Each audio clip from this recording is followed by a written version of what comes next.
வணக்கம். கதிரவன் நியூஸின் காலை நேர செய்திகள். முதலில் தலைப்புச் செய்திகள்.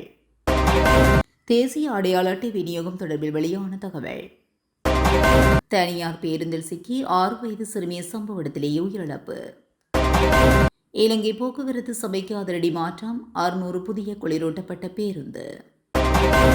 பசில் ராஜபக்சவுக்கு எதிராக பிடியாணை உத்தரவு. நிகழ்நிலை பொருள் கொள்வனவாளர்களுக்கு எச்சரிக்கை. தீவிரமடையும் டெங்கு தொற்று பெற்றோருக்கு ரெஜ்வே வைத்தியசாலை எச்சரிக்கை. நடப்பாண்டில் இதுவரை 18 துப்பாக்கிச்சூடு, 13 பேர் உயிரிழப்பு.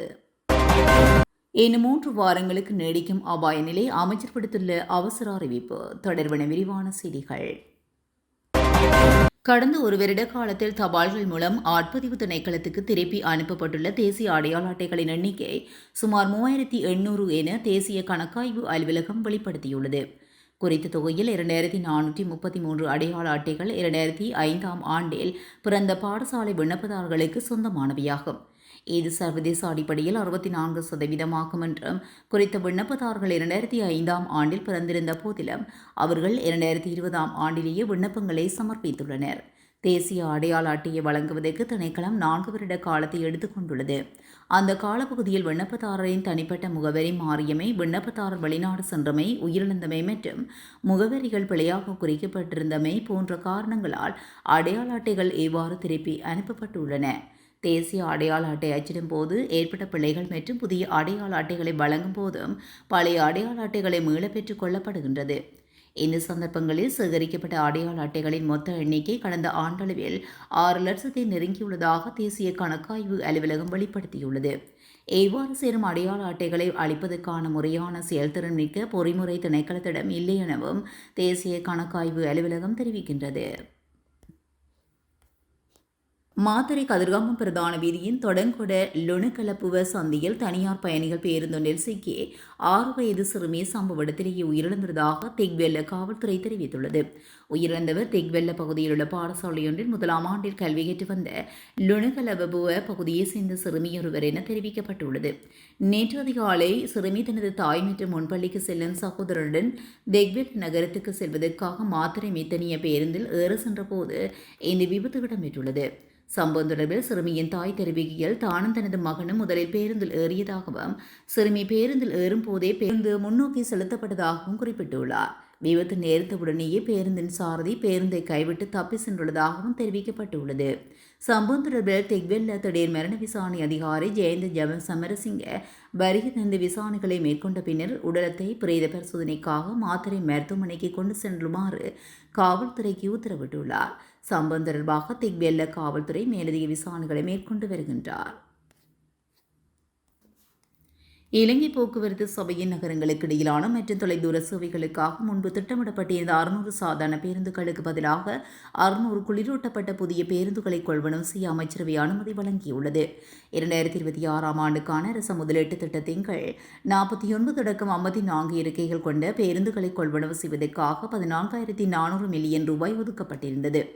இந்த நிலையில் 2025ஆம் ஆண்டு வீதி பாதுகாப்பு திட்டத்தின் அடிப்படையில் நகரங்களுக்கு இடையிலான மற்றும் தொலைதூர சேவைகளுக்கு குளிரூட்டப்பட்ட சொகுசு பேருந்துகள் மிகவும் பொருத்தமானவை என அடையாளம் காணப்பட்டதை தொடர்ந்து புதிய தொழில்நுட்ப விவர குறிப்புகளுக்கு அமைவாகவே பேருந்துகளை கொள்வனவு செய்வதற்கான யோசனைக்கு அமைச்சரவை ஒப்புதல் அளித்துள்ளது. இந்த யோசனையை பதில் போக்குவரத்து நெடுஞ்சாலைகள் மற்றும் நகர அபிவிருத்தி அமைச்சர் அமைச்சரவையில் முன்வைத்திருந்தார்.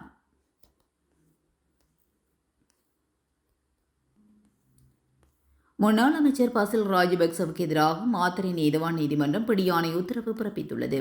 மாத்தறை பிரவுன் ஸ்கேல் பகுதியில் உள்ள சுமார் 1.5 ஏக்கர் காணி கொள்வனவு செய்யப்பட்ட விவகாரம் தொடர்பாக காவல்துறை நீதி குற்றப்புலனாய்வு பிரிவால் தாக்கல் செய்யப்பட்ட வழக்கு இன்று விசாரணைக்கு எடுத்துக் கொள்ளப்பட்டது. இந்த வழக்கில் பசில் ராஜபக்ச தொடர்ந்து நீதிமன்றத்தில் முன்னிலையாகாததை கருத்தில் கொண்டு இந்த பிடியாணை பிறப்பிக்கப்பட்டதுடன் அவரது வெளிநாட்டு பயணத்துக்கு நீதிமன்றம் தடை விதித்துள்ளது. இதேவேளை குறித்த வழக்கின் அடுத்த விசாரணை ஆகஸ்ட் 18ஆம் தேதி ஒத்திவைக்கப்பட்டுள்ளமை குறிப்பிடத்தக்கது. நிகழ்நிலை மூலமாக பொருட்களை வீடுகளுக்கே கொள்வனவு செய்வோரை இலக்கு வைத்து மேற்கொள்ளப்படும் இணையவழி மோசடிகள் குறித்து பொதுமக்கள் அவதானத்துடன் செயல்படுமாறு இலங்கை கணனி அவசர தயார்நிலை குழு எச்சரிக்கை விடுத்துள்ளது.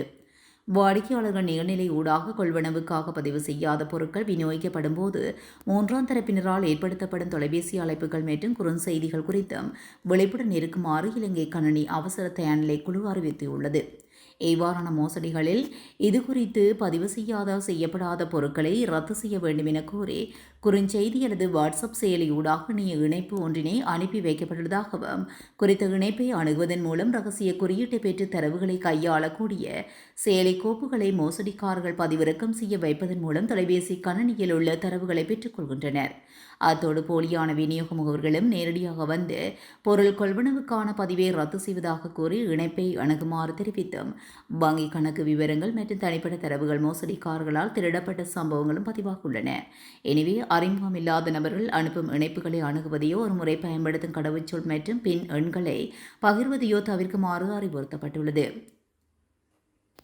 நாட்டில் தற்போது அதிகரித்து வரும் டெங்கு நோய் தொற்று குறித்து கொழும்பு லேடி ரிச்வே சிறுவர் வைத்தியசாலை பெற்றோரை எச்சரித்துள்ளது. தொடர்ந்தும் பரவி வரும் டெங்கு காய்ச்சல் காரணமாக கொழும்பு லேடி ரிச்வே வைத்தியசாலையில் அனுமதிக்கப்படும் சிறுவர்களின் எண்ணிக்கை கணிசமாக அதிகரித்துள்ளதாக வைத்தியசாலை இயக்குநர் வைத்திய பிரதீப் ரத்னசேகர தெரிவித்துள்ளார். இந்நிலையில் டெங்கு காய்ச்சலால் பாதிக்கப்படும் சிறுவர்களுக்கு உடனடியாக சிகிச்சை வழங்குவதற்கும் பெற்றோர்கள் மற்றும் பாதுகாவலர்களின் ஒத்துழைப்பு இன்றியமையாதது என்று அவர் குறிப்பிட்டுள்ளார்.